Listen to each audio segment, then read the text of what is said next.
The wedding dress hanging in Beyonce's closet would become her greatest regret in just 6 months. But tonight, as she gazed at its pristine white fabric, she believed she was about to marry her soulmate. Jordan Noah had the kind of smile that made church ladies whisper about God's perfect timing. At 28, he was everything a Christian woman could ask for: handsome, successful, and devoted to his faith. When he looked at Bianca across the coffee shop where they first met, something electric passed between them.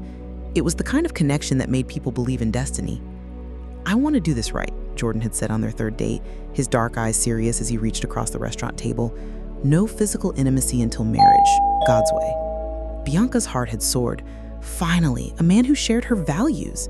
Finally, someone who understood that love wasn't just about desire, it was about honor, respect, and building something sacred together. For 18 months, they were the couple everyone envied. They prayed together, served at church together, and dreamed of a future filled with children's laughter and Sunday morning pancakes. Their friends called them relationship goals. Their parents already planned grandchildren. But secrets have a way of surfacing, especially when they're buried in shallow ground. The proposal came on a Tuesday evening in March, right after Bible study. Jordan dropped to one knee in the church parking lot under the flickering streetlight where they'd shared their first kiss, a brief, sweet touch that had left them both breathless and guilty. The diamond sparkled like captured starlight, and when Bianca said yes, she meant it with every fiber of her being. She had no idea that just 4 weeks earlier, Jordan had been in another woman's bed.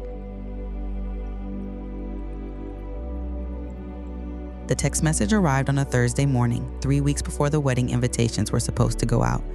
Bianca was humming as she stirred her coffee, still wearing Jordan's oversized hoodie from the night before when they'd fallen asleep watching a movie, carefully positioned on opposite ends on the couch, of course. The morning light streamed through her kitchen window, painting everything in golden hope. Then her phone buzzed. "I thought you should know about Jordan and me.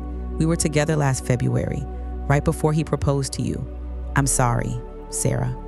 The world tilted sideways. Bianca read the message 7 times before the words finally penetrated. Sarah, Jordan's ex-girlfriend from college, the one he dated for 2 years before they grew apart, the one he'd assured Bianca was ancient history. February, that was 4 weeks before the proposal, 4 weeks into what Bianca had believed was their exclusive relationship. Her hand shook as she scrolled through the attached screenshots, hotel receipts, text messages that made her stomach turn, photos that confirmed her worst nightmare. While she had been praying for their future, planning their life together, Jordan had been with another woman. When she confronted him that evening, Jordan's face crumbled like a demolished building. "Bianca, please," he whispered, tears streaming down the cheek she had kissed so tenderly just hours before. "It was a mistake, a horrible, stupid mistake. I was scared about proposing, about commitment, and I don't know what I was thinking." "You weren't thinking about me," Bianca said, her voice eerily calm despite the hurricane raging in her chest. "I was weak. But the moment I left her hotel room, I knew I'd made the biggest mistake of my life. That's when I knew I had to propose. I had to make things right. I've been praying about it every day since. God forgave me, Bianca. Can't you?" The man she loved was on his knees again, but this time he wasn't offering her a ring.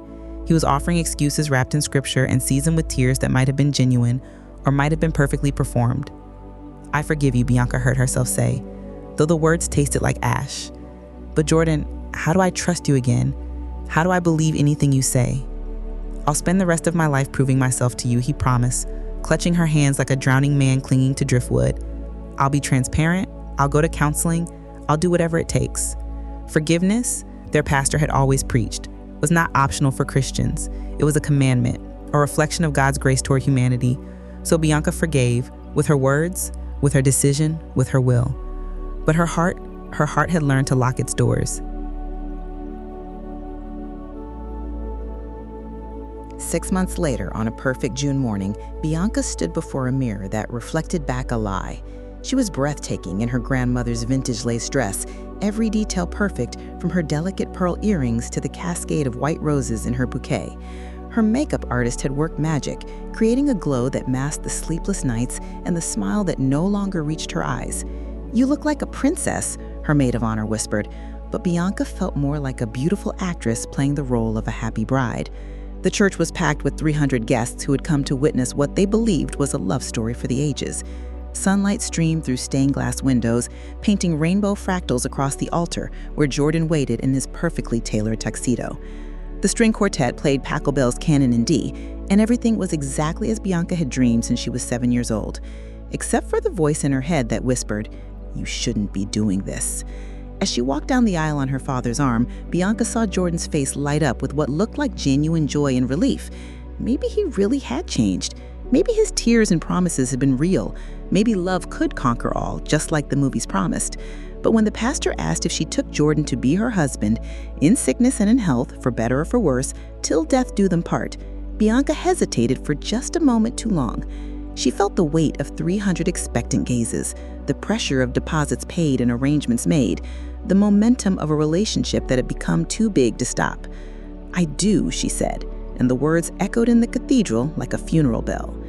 Jordan's kiss was gentle and reverent, just as she had always imagined. The congregation erupted in applause, rice flew through the air like confetti, and the photographer captured what would become the most expensive lie Bianca had ever told. At the reception, she danced with her new husband while Etta James crooned "At Last" through the speakers. Jordan whispered, "I love you," in her ear, and she whispered back, "I love you too," because she did. That was the cruelest part of all. She loved him desperately, completely, hopelessly. But love without trust is like a house built on sand. Beautiful to behold, but doomed to fall when the storms come. And the storms were already gathering on the horizon. The honeymoon photos told a different story than the marriage that followed. In Santorini, they looked like magazine models against the backdrop of white buildings and azure seas. Jordan's arm around Bianca's waist, her head on his shoulder, both of them laughing at some private joke. But the private joke had worn thin by the time they returned to their newly furnished apartment in downtown Charlotte. The silence started small, just a beat too long before answering a question, conversations that ended rather than flowed, smiles that felt rehearsed. Bianca found herself analyzing every word Jordan spoke, every late night at the office, every phone call he took in another room. "Who was that?" became her most frequent question. "Just work, baby," became his most frequent answer. 3 months in, they attended marriage counseling at their pastor's suggestion. Dr. Patricia Williams was a warm, grandmotherly woman who specialized in helping newlyweds navigate the adjustment period. She had kind eyes and a gentle way of asking hard questions. "Bianca," she said during their 4th session, "you seem to be waiting for the other shoe to drop. What are you afraid of?" The question hit like a physical blow. Bianca looked across the office at Jordan, who sat forward eagerly, his hands clasped, his expression sincere and hopeful. He had done everything right since the wedding. Transparency with his phone, regular check-ins when he was out, flowers for no reason, love notes in her lunch bag.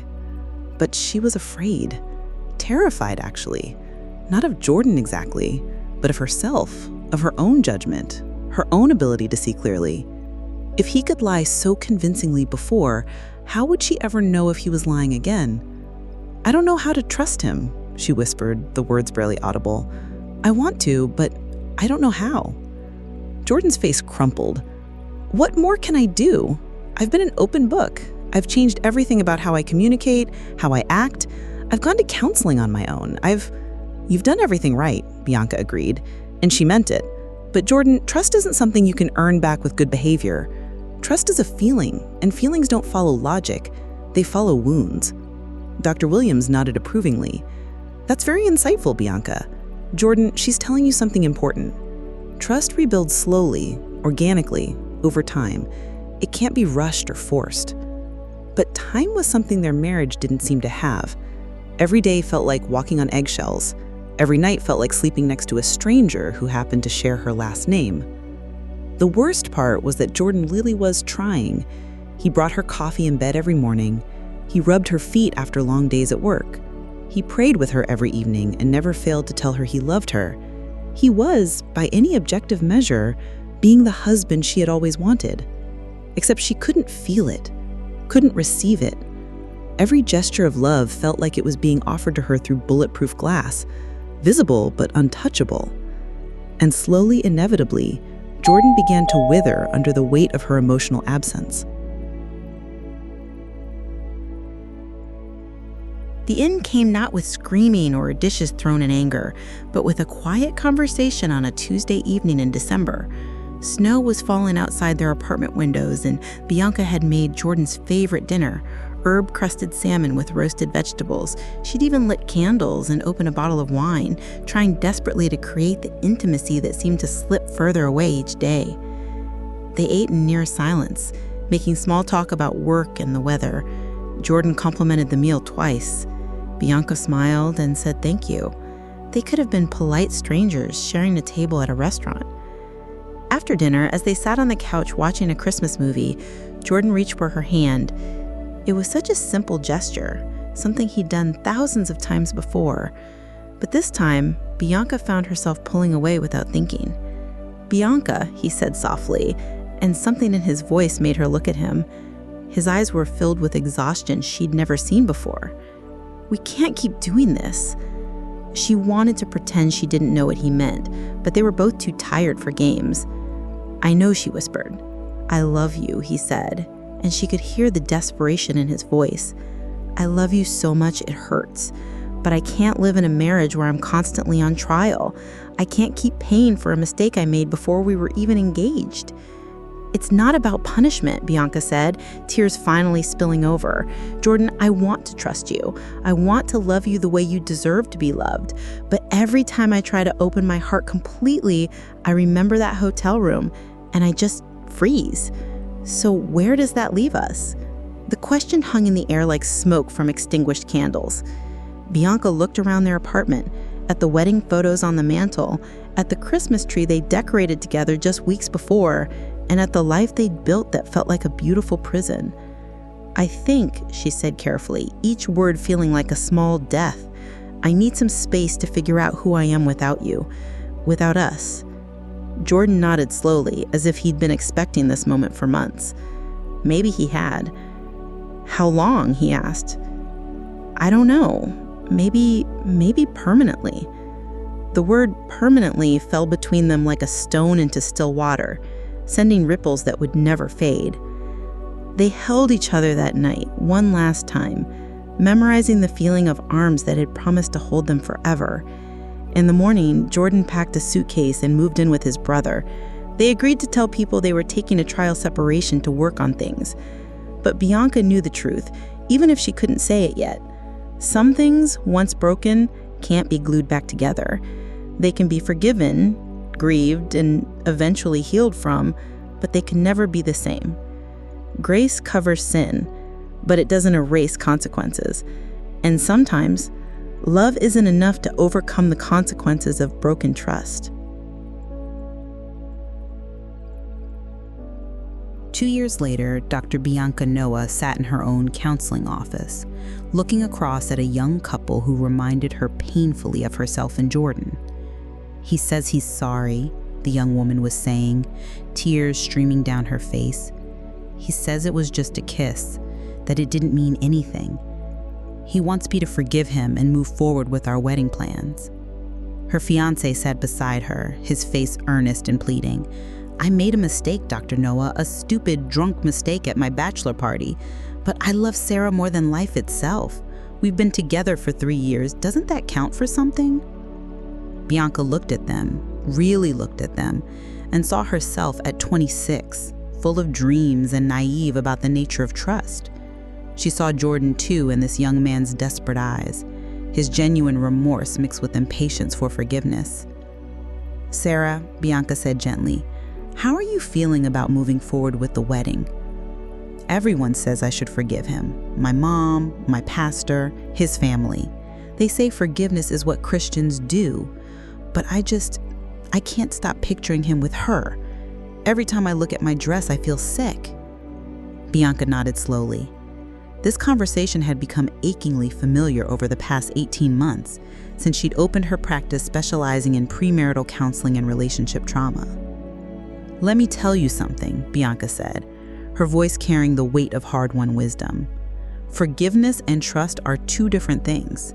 Forgiveness is a choice you make for your own peace and freedom. Trust is a feeling that develops over time through consistent actions. You can forgive someone today and still not be ready to trust them with your heart for months or even years." "But how long is too long?" the young man asked. "How long should I have to prove myself?" "That's not the right question," Bianca replied. "The right question is, Are you willing to do the work of rebuilding trust without a timeline? Are you willing to let Sarah heal at her own pace, even if it means postponing or even canceling the wedding? The couple exchanged glances, and Bianca saw the same pattern she'd seen dozens of times before. The person who had broken trust wanted to fix things quickly, to move past the uncomfortable consequences of their actions. The wounded person felt pressured to heal faster than their heart could manage.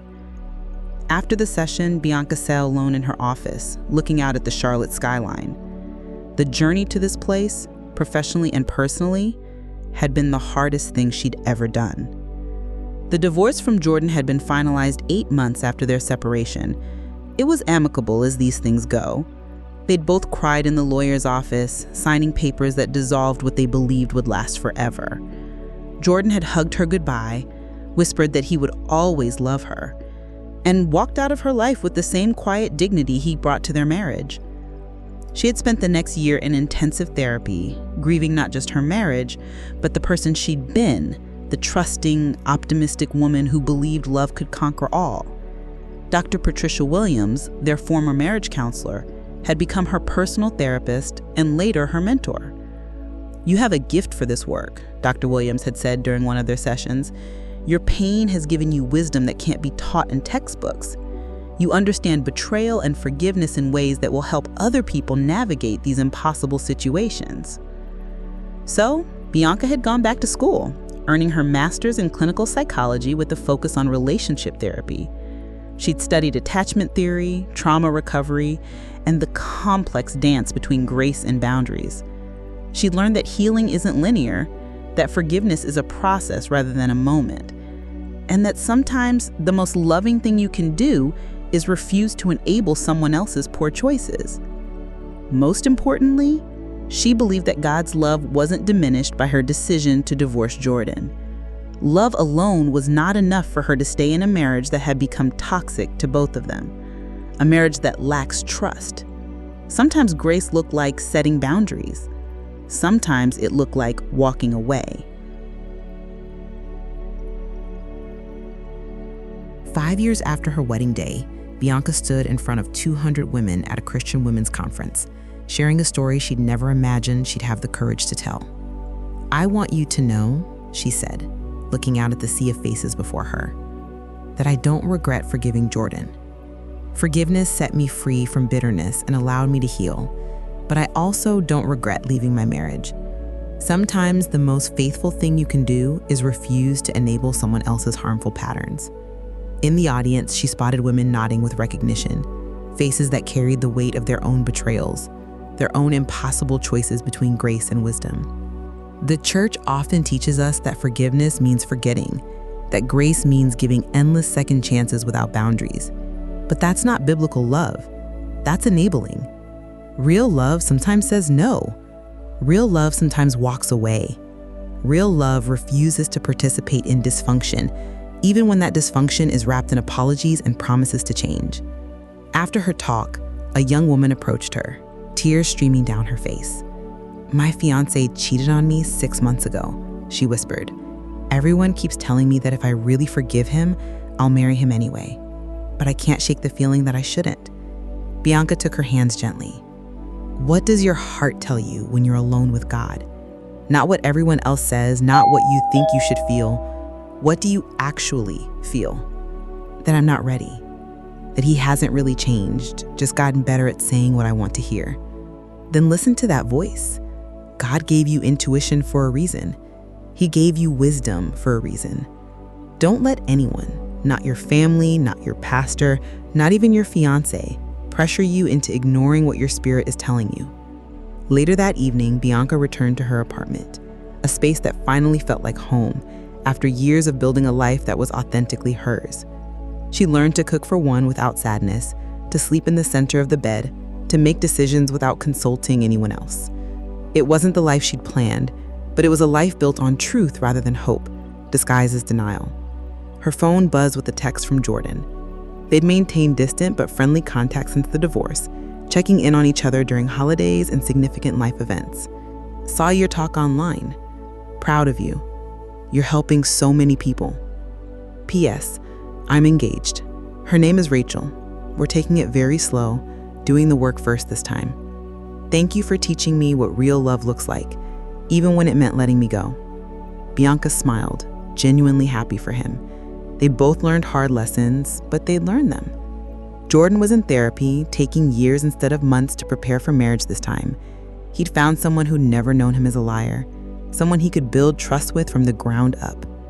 As for Bianca, she was dating someone new, Donald, a fellow therapist who understood trauma and healing, who was patient with her journey and never pressured her to move faster than her heart could handle. They'd been together 8 months and were still learning each other's languages of love and safety. She opened her journal and wrote the words that had become her daily reminder. God's grace covers every sin, but grace doesn't erase consequences. Forgiveness doesn't mean forgetting. Love doesn't mean staying. And sometimes the most loving thing you can do is let someone else experience the full weight of their choices while you protect your own heart and future. Outside her window, the city lights twinkled like earthbound stars. Tomorrow she would see more couples, offer more wisdom hard-won through her own broken places, help more hearts navigate the treacherous waters between grace and wisdom. Some would choose to rebuild, others would choose to walk away. Both could be acts of faith, acts of love, acts of courage. The greatest gift her pain had given her was the knowledge that she could survive her own choices, learn from her own mistakes, and use her scars to light the way for others walking similar paths. Grace had saved her, not from consequences, but through them. And that, she learned, made all the difference.